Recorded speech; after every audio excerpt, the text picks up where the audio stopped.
Queen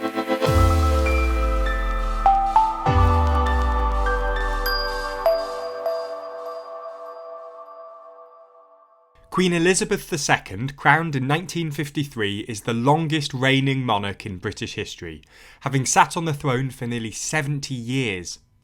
She's overseen the transformation of Britain from a country with a vast empire to the head of a voluntary commonwealth, and the longevity of her service means she's held private audiences with Prime Ministers from Winston Churchill to Boris Johnson. Therefore, it's sadly inevitable that the Queen won't be going on forever, and as such, Britain has been bracing and preparing for what will be one of the most significant deaths of this century. So in this video, we're going to run through these plans, explaining what happens when the Queen dies, what changes politically, culturally, and what will it mean for Brits in the immediate aftermath. Plans for this have been formulated since the 1960s to ensure that the transition to the next monarch, Prince Charles, happens smoothly. Most of the plans assume that she'll die from a short illness, potentially like that of her late husband Prince Philip. So it makes sense that for this video, we make the same assumption. After all, Queen Victoria and King George V both suffered short illnesses. This allowed their physicians to make statements to the public prior to their deaths. For Queen Victoria, a statement was released by Buckingham Palace 2 days before her death, stating that her symptoms caused much anxiety. And for King George V, a statement was made on the evening of his death, saying that his life was moving peacefully towards its close. This was just before his physician injected him with 750 milligrams of morphine and a gram of cocaine, enough to end his life twice.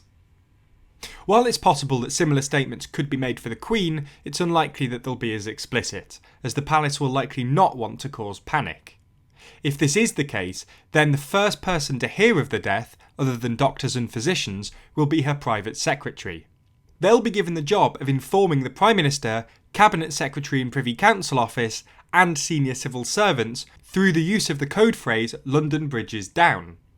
The phrase Hyde Park Corner was originally used to signify the death of the Queen's father, King George VI, in order to stop those operating the telephone switchboards from knowing what happened.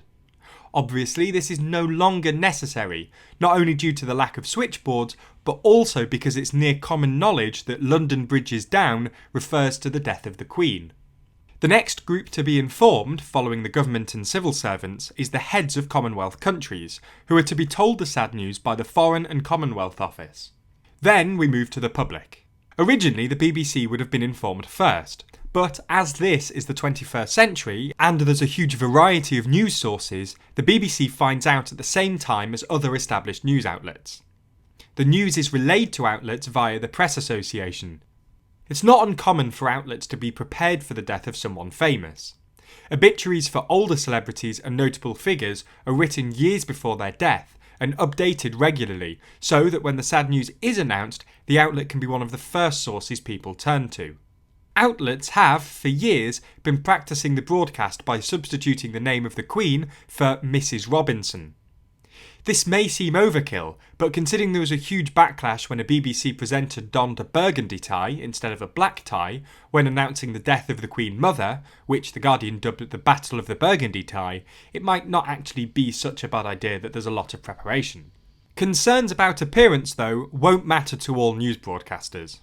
Radio presenters will also need to provide coverage, and once they hear of the death, they'll be instructed to play inoffensive music until a presenter is able to read the news.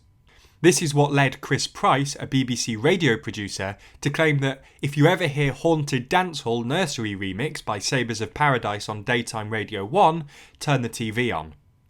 All radio stations, all the way down to hospital radio, have what's known as Mood 1 and Mood 2 playlists ready to go in case they need to transition into the announcement of mourning. Mood 2 is effectively sad music, and Mood 1 is effectively really sad music. Radio stations have something known as orbit lights installed, which flash when a member of the royal family, or another major national or international figure, has died. The BBC has a similarly unique way of informing of the death of the Queen. They have something called the Radio Alert Transmission System, or RATS, which was originally designed to alert the BBC of an attack on national infrastructure. Now, though, it's used to inform them of the death of the monarch, which is why it is, rather crudely, sometimes referred to as royal about to snuff it. Thanks to rats, the orbit lights and the Press Association, the public will be informed very swiftly that the Queen has died. But what happens then? Well, constitutionally speaking, the next in line to the throne automatically becomes the monarch. So, the second the Queen is confirmed to be dead, Prince Charles becomes King Charles III, assuming of course he doesn't opt for another name when he's king, which is absolutely a possibility. The new king will meet the Prime Minister for the first time as monarch, and then deliver a speech to their subjects at 6 p.m. The House of Commons and other regional assemblies around the UK will be recalled if they're on recess and meet as soon as possible. The Prime Minister will lead tributes to the Queen. Throughout the day, flags in Whitehall will be flown at half-mast, although interestingly, the Royal Standard will remain flying at full height as there's always a living monarch, and gun salutes will be conducted in honour of the Queen. However, the period of mourning has only just begun. That's because the day when the Queen dies is referred to as D-Day, featuring everything we mentioned, with the day after being referred to as D+1 and so on. D+1 will start with a meeting of the Accession Council. This council makes a formal proclamation that the heir to the throne has become the monarch. As we said earlier, the heir becomes the monarch immediately after death, so such a proclamation simply confirms the accession.